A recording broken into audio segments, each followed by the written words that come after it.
en www.radiotrentopic.com.ar. Estamos con nuestro amigo de la casa, Adrián Corbelia, y vamos a entrevistar a el autor del libro San Martín, Rosas y Perón, para ver si podemos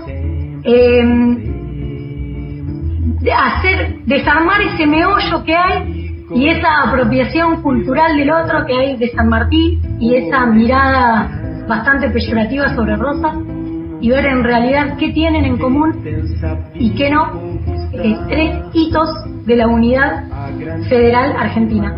Hola Adrián, ¿cómo estás? Hola Cristian, ¿todo bien? ¿Qué tal, Sol? ¿Cómo les va? ¿Cómo andan? ¿Todo bien? ¿Qué tal? Todo bien. Cristian, leí tu libro. Ajá, es bien. Increíblemente interesante. Bueno, gracias. ¿Qué tienen en común San Martín, Rosas y Perón?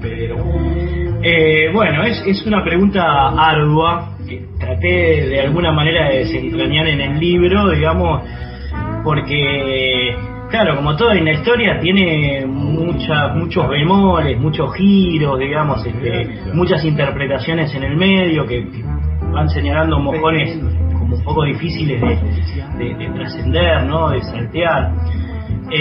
Porque está toda esta complicación de las interpretaciones historiográficas interesadas. Toda historia es interesada, vamos a decirlo, digamos, esto no es ningún descubrimiento, pero bueno, como decía Jauretche, digamos, la historia tiene un componente ideológico y un componente político. Cada uno defiende, digamos, las visiones históricas desde su propia ideología, desde su propia cosmovisión. Entonces, cuando aparece un debate de estas características, uno va tratando de dilucidar de qué manera pueden ir congeniándose historia y política para desandar este problema que yo diría que es nodal para la historia de nuestro país, porque precisamente radica en 3 personajes militares que, a contracorriente de lo que es la historia oficial de las Fuerzas Armadas Argentinas, plantearon un nacionalismo popular y por eso mismo fueron brutalmente atacados, sobre todo en el caso de Juan Manuel de Rosas y de Perón, digamos, Juan Domingo Perón. San Martín es como más intocable, más inmaculado, digamos, ¿no? Yo siempre digo que para la tríada es el más marketinero, es el tipo que te salva, digamos, de un montón de encrucijadas que son bastante complejas, porque Rosas y Perón fueron 2 tipos muy demonizados, y sobre todo Rosas, que a quien le tocó actuar en un siglo dificilísimo, en un momento embrionario, digamos, de la nación argentina, y que sufrió una derrota impresionante como fue Caseros, y el embate de todo lo que sería el Arcón, digamos, ¿no? Desde el conservadurismo hasta el progresismo, pasando por todos los estadios, sufrió los embates, digamos, ¿no? Entonces quedó como una historia oficial muy pétrea, muy difícil de desarticular, que lo muestra como una especie de, como decían los viejos liberales, una especie de Calígula del Plata, ¿viste? Esa cosa. Por suerte surgió un revisionismo que también tuvo sus internas hacia adentro, digamos, un primer revisionismo que arranca con alguien que no era tan revisionista como Saldías, un historiador de la última parte del siglo XIX, pero sí interpretó bien el papel de Rosas en algunas circunstancias. Y también del último Juan Bautista Alberdi, ¿no? Hubo como arietes ahí, como jugadores importantes que fueron un poco ablandando esta figura demonizada que se pretendía construir de Rosas, ¿no? Eso dio lugar a un primer revisionismo que se dio en las primeras décadas del siglo XX, que tenía un sesgo bastante aristocrático, bastante conservador, digamos, lo que se llama el nacionalismo exclusivista o el nacionalismo ofensivo, que muchos vieron como una especie de fascismo argentino y demás.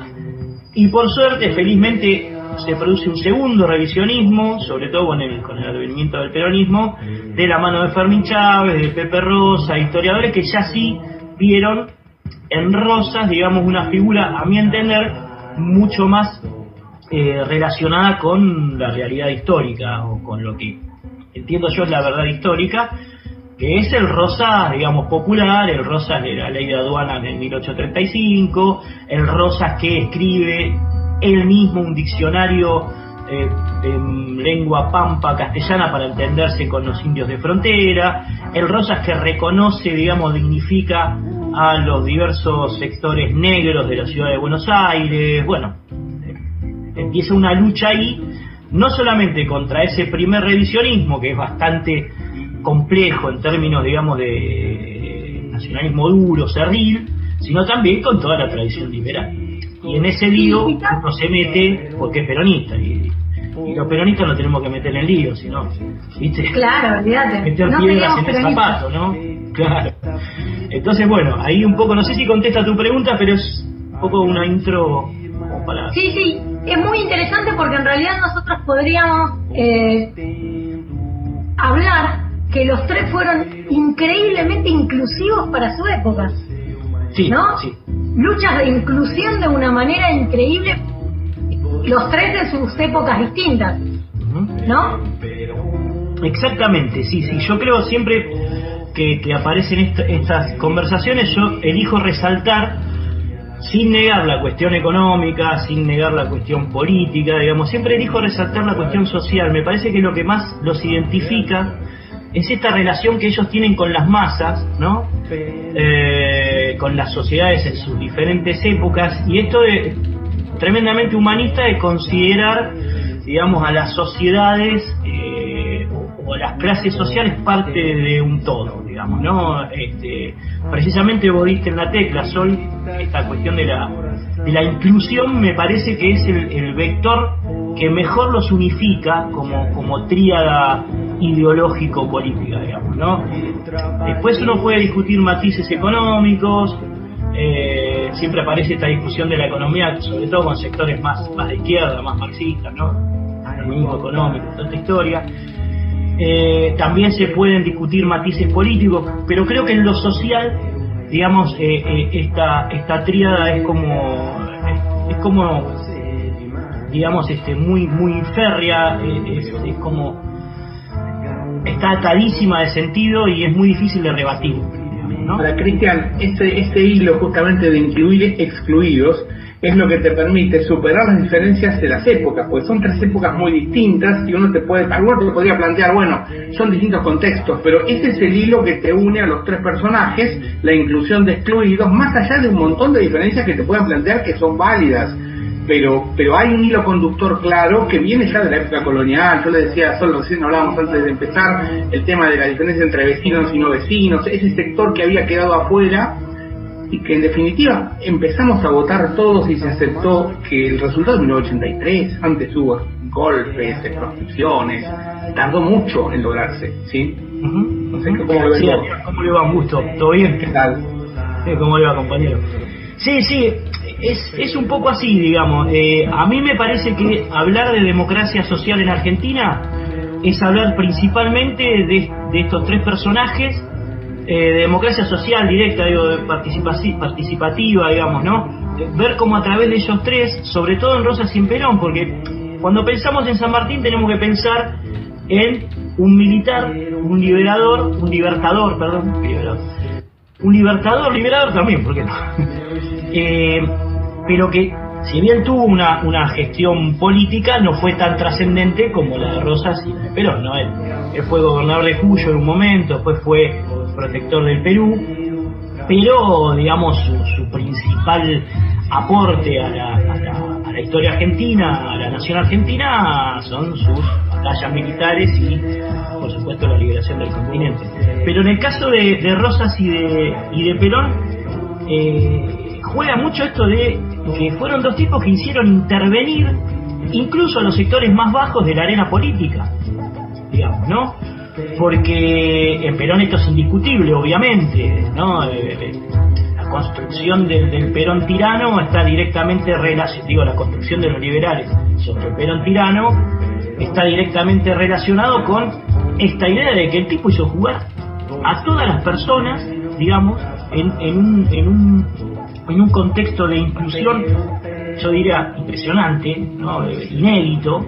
No lo tenía nadie este concepto de inclusión, porque los Estados Unidos, mientras acá pasaba el 17 de octubre, digamos, y los compañeros se metían las patas en la fuente en Plaza de Mayo, en Estados Unidos estaban reventando negros, digamos, ¿no? En la supuesta democracia más importante del universo, y acá, digamos, los negros estaban siendo bienvenidos en Plaza de Mayo por un coronel que interpretó que no hay futuro destino posible si no se incluye a todo el mundo en ese futuro, digamos, ¿no?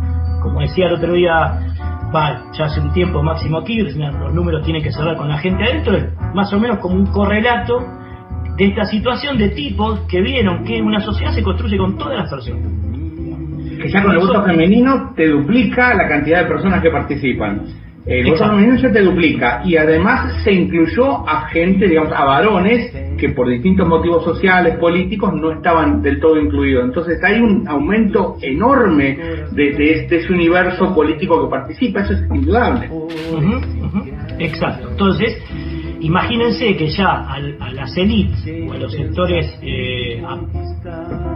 poderosos de la sociedad les costaba, de alguna manera, la discusión política, y por eso la ley Saspeña, y por eso la apertura del conservadurismo en la década del 20, digamos, ¿no? O en la década del 10, ya les costaba discutir con algunos sectores, imagínense con toda la sociedad. Ahí está el problema, el gran problema, digamos, que tiene el peronismo y Perón con los sectores, digamos, exclusivistas o los sectores elitistas de la sociedad. Y otra de las cosas que podemos recuperar de los tres es algo que también a mí me emociona un montón.